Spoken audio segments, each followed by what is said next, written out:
Hello everyone, my name is Cubits, and welcome to the best Skyrim mods of all time. With the release of Skyrim Remastered, I've been thinking a lot about which mods that I want to be transported over to the new version of the game the most. And through that thought process, I found out that there are a handful of mods out there that I absolutely can't live without. Mods that I think change the game in such a significant way that I would consider them the best of all time. This video is going to go over a list of all of the Skyrim mods that I put on another level above all of the others. That being said, if your opinion differs from mine, that's totally cool. The awesome thing about modding is the fact that everybody has their own list of mods. Everybody has their own preferences, and because of that, everybody's game looks different. But if you're watching this video, then I have a feeling that you're looking for a new set of mods, maybe a reminder of mods that you used to use, or maybe you're just curious about which mods you should try out for the first time.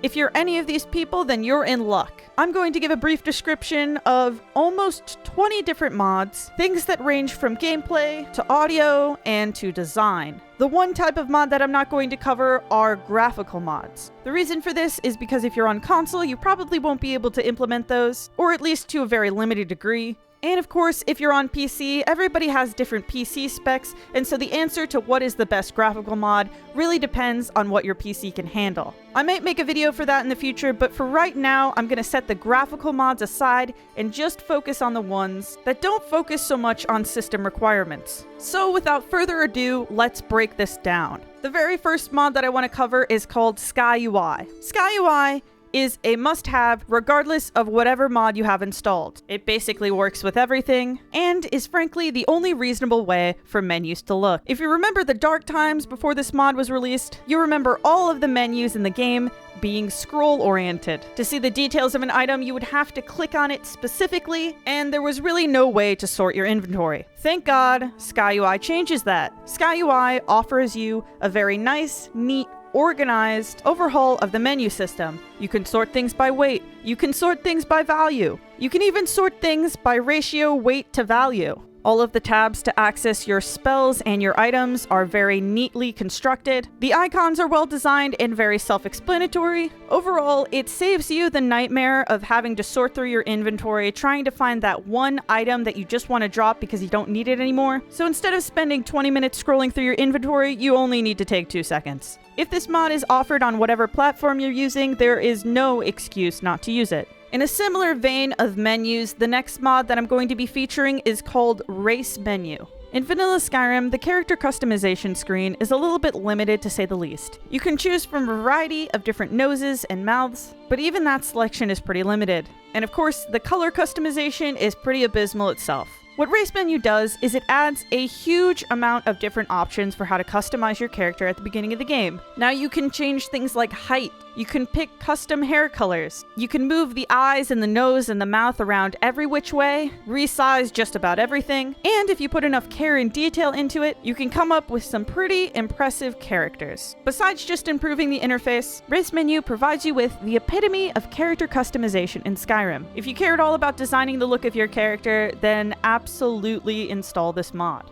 Alright, now let's talk about audio. Audio overhaul for Skyrim 2 is just about the very best audio overhaul out there. It improves a large host of things like rain sounds, things like reverb and explosions, magic sound effects, combat sound effects, ultimately making for a much more realistic sound set. Anvil hammering can be heard from a farther distance, as it should be. Things like explosions you can hear from a very far way away. And if you're having a conversation with an NPC in a big open dungeon, then you'll actually hear a little bit of echo. All in all, it gives Skyrim's sound a lot more character, makes things sound a lot more intense and also realistic, and it makes some very much needed improvements. Here are a few examples.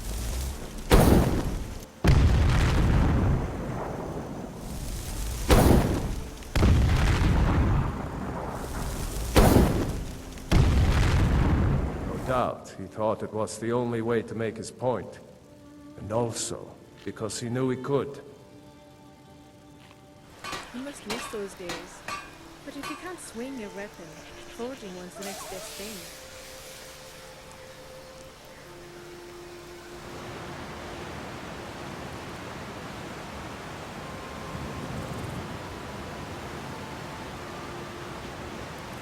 In addition to Audio Overhaul, we have Skyrim Unbound. This is an alternate start mod, and in my opinion, my favorite alternate start mod. Live Another Life is also a very good mod, but I personally prefer Skyrim Unbound for these reasons. There's no intro sequence whatsoever. You don't need to talk to any character at all. All you need to do is press start a new game, and then bam, title shot, and immediately entering the menu. From the menu, you can decide a bunch of different things about where your character is going to end up and how your character is going to be equipped. You can decide exactly where you want your character to spawn, what city, what region. You can decide exactly what you want your character to wear. What armor at all, no armor, no clothing. You can choose the weapons. Do you want a bow? Do you want a sword? Do you want an axe? You can choose which spells you have. You can choose the amount of money that you have as well. And one of the coolest features, in my opinion, is the fact that you can choose to delay the dragon spawns. You can disable them altogether. You can make your character use shouts but not have dragons. Basically, you can customize exactly how you want the main quest to take place. You can choose not to do the main quest at all,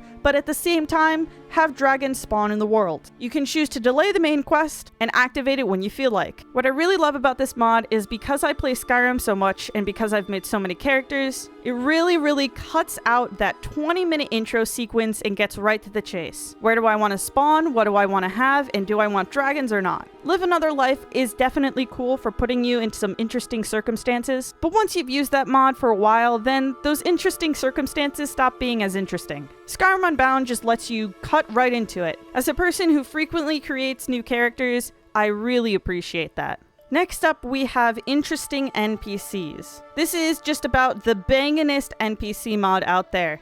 There are so many different characters with so much voice dialogue. There are quests, there are companions, there are spouses, and all of them are pretty lore friendly to the game. Most impressively, these NPCs aren't just there to sit around and look pretty. A lot of them have dynamic and lengthy conversations that you can participate in. If you found the vanilla NPC's conversation skills a little bit dull, then you'll absolutely appreciate this mod. And I have to say, for the most part, a lot of these NPCs are really well written. They're well placed throughout the world to fill in the gaps in some places. And ultimately, if you play this mod enough, then you'll eventually come across an NPC that jives with your personality quite a lot. If you have the space to fit this into your game, I really can't recommend it enough. It is absolutely superb. Before we move on, check out a couple clips of dialogue.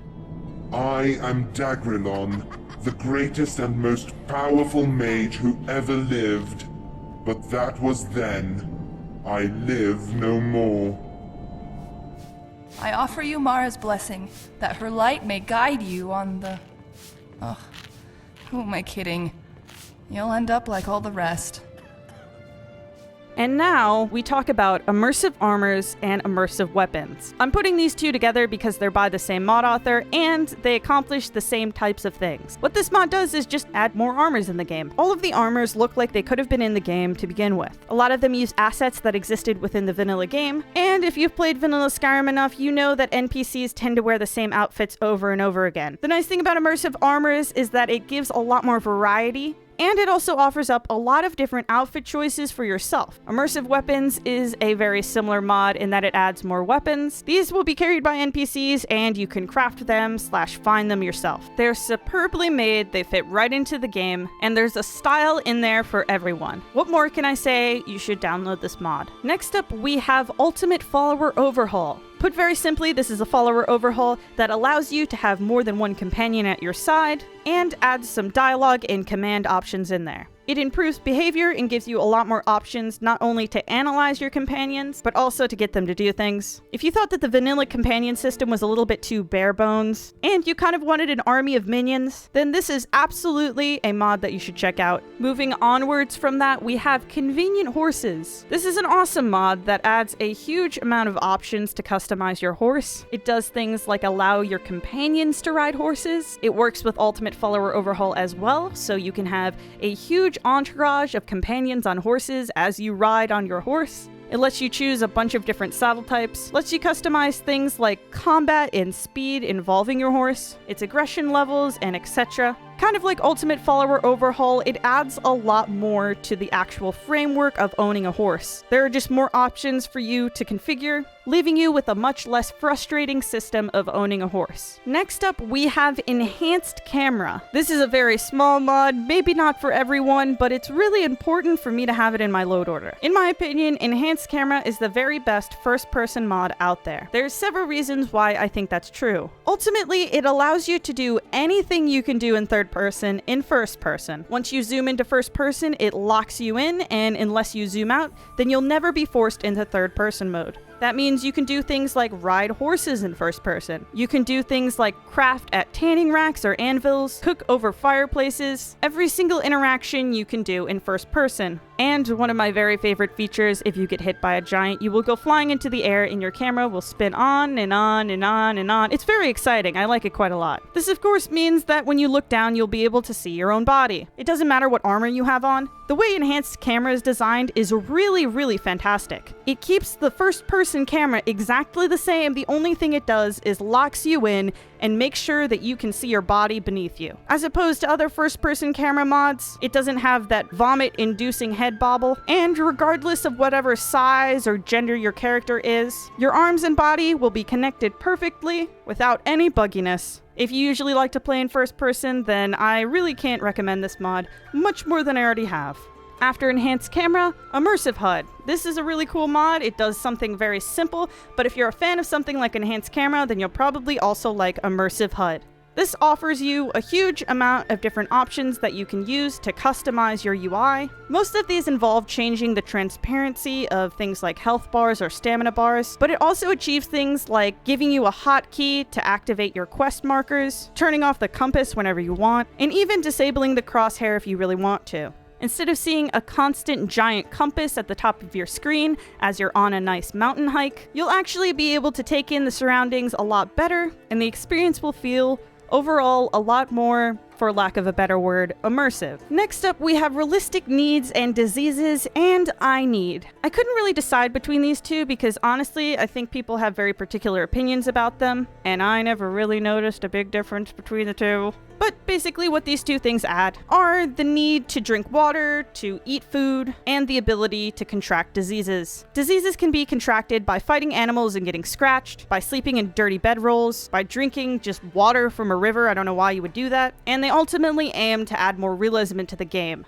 INEED achieves letting you know when you need to eat or drink or if you have a disease by adding cute little icons to the side of your screen. On the other hand, Realistic Needs and Diseases relies more on audio cues. So if your character is thirsty, then they might give a little cough. And of course, you can even have a little message appear on the top of the screen if you really want. As these mods have been updated, their UI has been improved a lot as well. So it's a lot less buggy and a lot more aesthetically pleasing. But if you install this mod, then it will absolutely change the way you play the game. Instead of only consuming food in the middle of a dragon battle, there's actually an incentive to go to the inn and buy some bread. And maybe you'll think twice about sleeping in the bedroll of that drug dealer guy. Next on the list, we have Unique Uniques. Unique Uniques adds unique uniques. Although there are plenty of weapons that you can find in the game that are technically uniquely named, that technically have unique features to them, they look exactly like every other sword in the freaking game. Now, with a lot of artistic ability and time, we now have interesting, different looking unique weapons. This makes playing through quests a lot less samey when there's a weapon involved at the end, and a lot of the weapons just look really pretty. If something like immersive weapons and immersive armors interests you, then Unique Uniques will definitely be up your alley. In addition to Unique Uniques, we have Wet and Cold. This mod is also known as Why Are You Wearing Short Sleeves in Winterhold? The clothing designs for characters in Skyrim I think look fantastic, but they're hardly suitable for every area in the region. Wet and Cold makes weather much more significant. If it's snowing and NPCs live in a place that's very cold, they will wear things like hoods and cloaks. Or if it's raining outside, then two different things will happen. If an NPC really needs to get their job done, they'll stay outside and probably wear something like a hood. However, if the NPC doesn't have something super important to do outside, during these harsh weather climates, they'll probably just stay inside. They'll either go to the inn or they'll just stay in their house. For instance, Whiterun looks a lot different when it's clear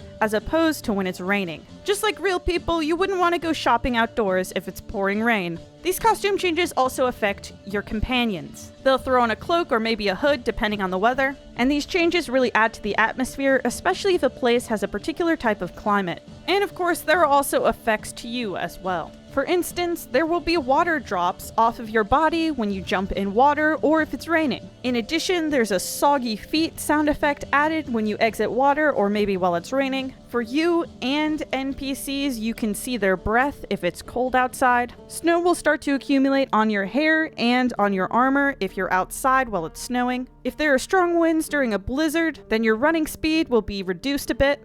Overall, what this mod accomplishes is it adds a lot more atmosphere to Skyrim, and it goes extremely well with the mod that I'm about to mention. Climates of Tamriel offers a more dynamic weather system for Skyrim. It includes a couple lighting effects, it offers some audio changes as well, and it makes the weather a lot more dynamic. So instead of the weather patterns being pretty predictable, they'll be less so, and correlate a little bit more with the seasons. So if you're big into little details, then you'll definitely appreciate Climates of Tamriel, and hey, it makes your game look a little bit more pretty.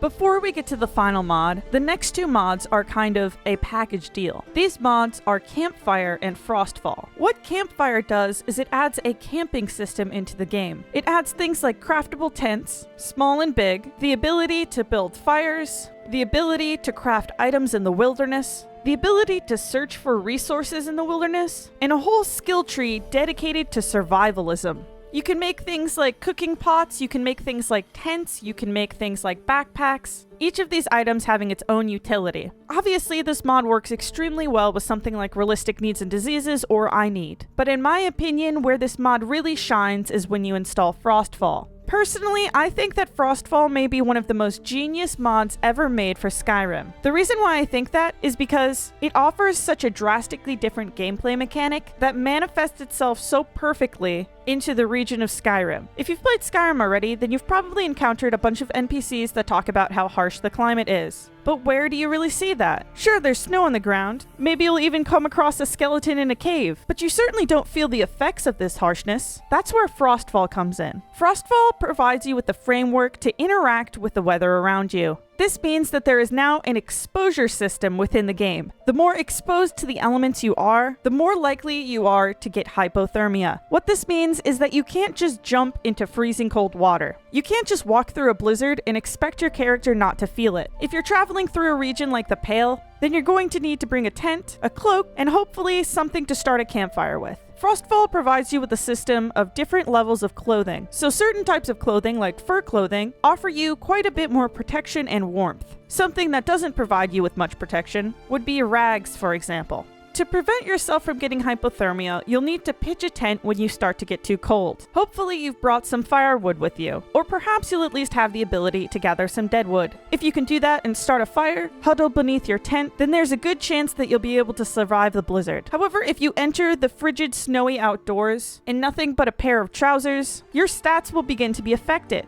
And if you continue onward like that, there's the possibility that your character may fall unconscious and then need to be rescued by a traveler. You can set it so that you don't pass out at all, and the only negative outcome is that your stats are greatly lowered. Or you can set it so that when you do reach hypothermia, you'll be rescued and be transported to the nearest inn. But if you want to play this game very hardcore, if you truly do experience hypothermia, then you can set it so that your character actually dies. Just like many of the mods that I've mentioned previously in this video, FROSTFALL and CAMPFIRE both have a lot of customization available, meaning that you can tailor the settings to exactly what you want to get out of the mods. FROSTFALL is so genius because although we've seen mods like Realistic Needs in games like Oblivion before Skyrim, FROSTFALL is so perfectly suited to Skyrim, and it so intensely changes the way that you have to play the game, including a huge host of different features and options. I really can't recommend this mod enough. If you're not a big fan of managing stats, then I can totally understand why this wouldn't be appealing to you. However, if you like mods that include realism, and you really want to feel the diversity of climate within the region, then I seriously cannot recommend this mod enough.